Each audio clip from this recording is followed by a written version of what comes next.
Hey, welcome into DomTime, everyone. Thanks for joining me tonight. We have something tonight that ought to shock people, you would think, that there are only 5 states in the country. New Jersey's one of them, and Pennsylvania is not, even though there's something afoot to make Pennsylvania one of these. What am I talking about? The fact that only 5 states mandate, and that's a key word, and a lot of people don't like it, mandate that in the curriculum between grades 6 and 12, that kids are taught about the Holocaust. Seems pretty simple. But on my radio show the other day when I talked about this, I was met with a mountain of whatabouters. What about other genocides? The bill we're going to talk about tonight with our guest, Rhonda Fink-Whitman, who is an author, and we're going to talk about her book, 94 Maidens, which is the story of her mom, and her mom is a Holocaust survivor. She is a child, Rhonda is, of a Holocaust survivor. The bill is Bill 176 in Pennsylvania. It came up recently, and it did not pass.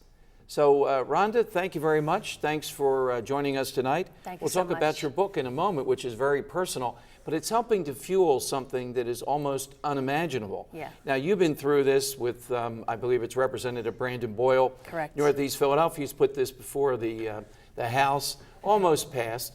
But this ought to be a shocking type of thing, that this to viewers. But we will get callers, and we will take callers on this. Mm-hmm. Tell us what the bill would do in your mind. Okay, it's also sponsored by State Senator Anthony Williams. Okay. He and House Representative Brandon Boyle have co-sponsored the bill together.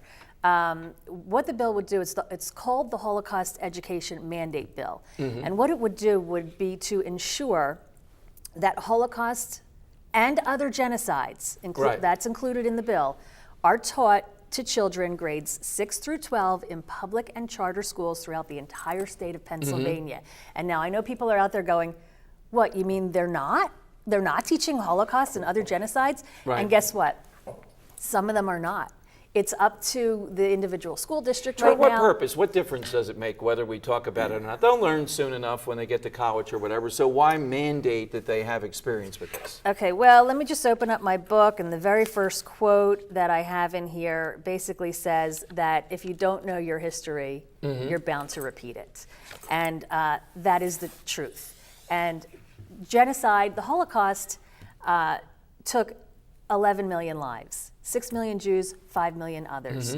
Mm-hmm. Homosexuals were targeted, political, people with special needs, anybody that, the Nazis decided mm-hmm. were not mm-hmm. who they wanted them to be. It's never been more relevant than it is today. I used to say, look what's happening in Syria and what is happening in Darfur and what happened in Rwanda. I don't even have to say that. We don't have to go that far anymore, Dom. Look what happened in Boston. Right. The lessons of the Holocaust still have not been learned. Well, we have too. Let's keep it on that huge level, not even the smaller level. We have the guy in Iran who's held a Holocaust denier conference and says if he gets a nuclear weapon, he'll use it to create a modern day Holocaust. Right. And I would add too, for viewers, and we want as many to call in as possible, as when we talk about your book, 94 Maidens, one of the things you've talked about in media leading up to this bill is that when kids go off to college, it is pretty amazing the number of Holocaust deniers that are out there. Yeah. And I've written a column for the Daily News tomorrow that identifies one of them again. He's at a state-sponsored institution, Lincoln University, mm-hmm. Professor Sadiq. This guy is a Holocaust denier. We have evidence of it, and he's a journalism professor. And we're paying for it with state tax dollars. Now, you're the child of a Holocaust survivor. After all that, after all the witnessing, the videos, et cetera, we've seen, mm-hmm. how do we sit here in Pennsylvania and allow a stinking Holocaust denier to be a journalism professor? Exactly. This is the problem. Our children are vulnerable because mm-hmm. they're not learning it grades 6 through 12. Mm-hmm. Right now it's voluntary, so if the teachers want to teach it, they can. The way the Education Committee mm-hmm. left it was that if you decide you would like to teach Holocaust, we'll supply the materials for you. Well, if you don't mandate it, it doesn't work because I use this analogy. If I say to my daughter, my teenage daughter, I'd like you to clean your room, and if you choose to do it, right. I have a vacuum cleaner right here and a duster. Mm-hmm. Is she going to clean her room? Probably not. But if I tell her she has to, if I mandate it, she'll do it. Here's what the other side said pushing back. Hey, come on, Rhonda, this is well-meaning, you're well-meaning. We respect, we're sensitive to you. But we got all these mandates coming here from the state. Every other day it's another mandate. Yeah. Give us a break locally.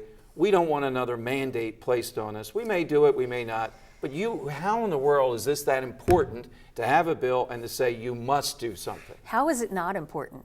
What do we want to raise? You know, welcome to Pennsylvania. We got kids who don't know. Welcome to Pennsylvania. If you were in New Jersey, you'd be taught about the Holocaust. Here, Exactly. Maybe you'll be taught, maybe you will not. Yeah, if your teacher is complacent, burned out, tired, doesn't want to bother, it might be a paragraph in a history book. And if your kid's absent that day, oh well, now they're in college, they don't know a thing about the Holocaust. They have deniers coming on at Temple University, at Westchester University, and this guy At Lincoln, at yes. Lincoln, Professor who's a Sadiq, professor. buddy, you're on my list still. I'm coming for Professor you. Sadiq, guess what? I am with Dom. I'm coming Now, for you too. we're gonna talk about your- yeah. The kids are vulnerable. They don't know how to counter because they don't have the foundation. They don't have the basic knowledge to it's say you're amazing. lying. And I know you're lying, especially when they get it from a Right, professor who they're right. supposed to trust and to give them the as truth. you said, the enormity, not just numbers are numbers, we know that, but the enormity of the calculation to do this with the rail cards, the gas chambers,